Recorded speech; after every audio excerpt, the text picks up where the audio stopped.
ஓர் அழகான கிராமம். இரவு நேரத்தில் முகிலனும் காவியாவும் தங்கள் வீட்டின் மொட்டமாடியில் அமர்ந்து வானத்தைப் பார்த்துக் கொண்டிருந்தனர்.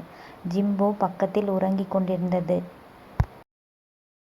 திடீரென்று வானத்தில் இருந்த நட்சத்திரங்கள் ஒவ்வொன்றாக அணைந்து இருட்டாக மாறியது.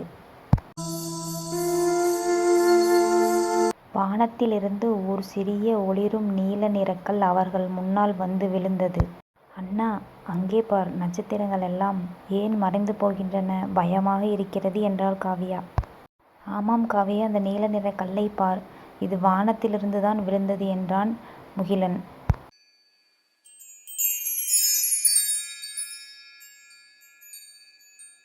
அப்பொழுது அந்த நீலக்கல் பேசத் தொடங்கியது. அதிலிருந்து ஒரு தேவதை போன்ற ஒளி வடிவம் தோன்றியது. அந்த நீல நிற கல்லில் இருந்து ஒளி தேவதை வெளியே வந்தாள். குழந்தைகளே, ஆபத்து! மேலே மிதக்கும் மேகத்தீவில் இருக்கும் இருட்டு அரக்கன் நிழலன் உலகத்தின் ஒளியை திருட நட்சத்திர வைரத்தை கடத்திச் சென்று விட்டான். இன்னும் சில மணி நேரத்தில் இந்த உலகம் முழுவதும் இருண்டுவிடும். உங்களால் மட்டும்தான் இந்த உலகை காப்பாற்ற முடியும் என்று கூறினாள் ஒளி தேவதை. மேகத்தில் மிதக்கும் விமானம் ஒன்றை ஒளி தேவதை கொடுத்தாள். அதில் மூவரும் ஏறி பயணம் செய்தனர். மேகக்கூட்டங்களை கடந்து மேலே செல்கிறது. சுற்றிலும் வண்ணமயமான மேகங்கள், பறக்கும் விசித்திரமான பறவைகள் என அனைத்தையும் ரசித்து கொண்டே சென்றனர்.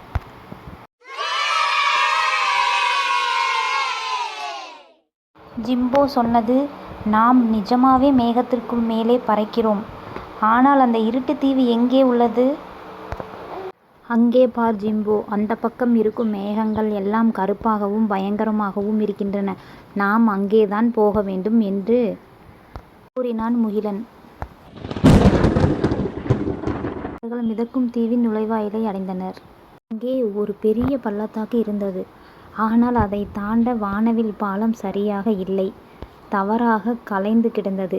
பாலத்தின் முன்னால் ஒரு வயதான மரம் சொன்னது, நீங்கள் இந்த பாதையை கடக்க வேண்டுமென்றால் ஒரு புதிருக்கு விடை சொல்ல வேண்டுமென்று. இருட்டில் பிறப்பேன், வெளிச்சத்தில் மறைவேன், நான் யார் என்று கேட்டது மரம். யோசித்துப் பார் காவியா, அது என்னவாக இருக்கும் என்றான் முகிலன்.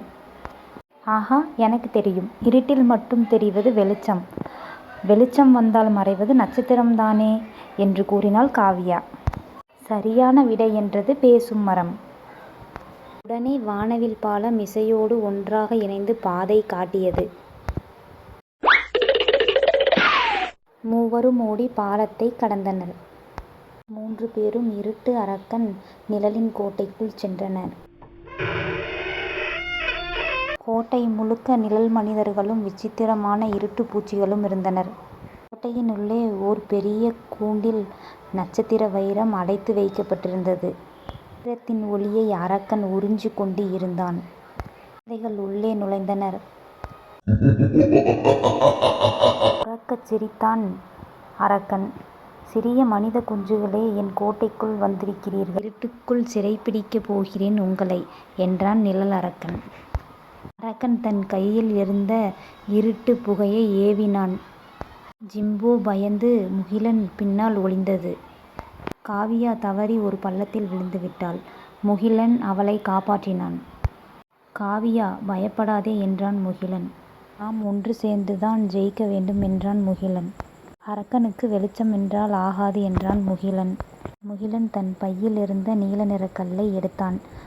கையில் இருந்த டார்ச் லைட்டை ஆன் செய்து அந்த நீல நிற கல்லின் மீது அடித்தாள். ஐயோ வெளிச்சம்! என்னால் இந்த வெளிச்சத்தை தாங்க முடியவில்லை. ஐயோ, என்னை விட்டுவிடுங்கள் என்று கத்திக்கொண்டே அரக்கன் உருகி மறைந்து போனான். முகிலன் ஓடிச் சென்று கூட்டை திறந்து நட்சத்திர வைரத்தை எடுத்தான். அண்ணா, நாம் ஜெயித்து விட்டோம் என்று சொன்னாள் காவியா. நட்சத்திர வைரம் மீண்டும் வானத்திற்கு சென்றது. வானம் முழுக்க கோடிக்கணக்கான நட்சத்திரங்கள் அழகாக ஜொலித்தது.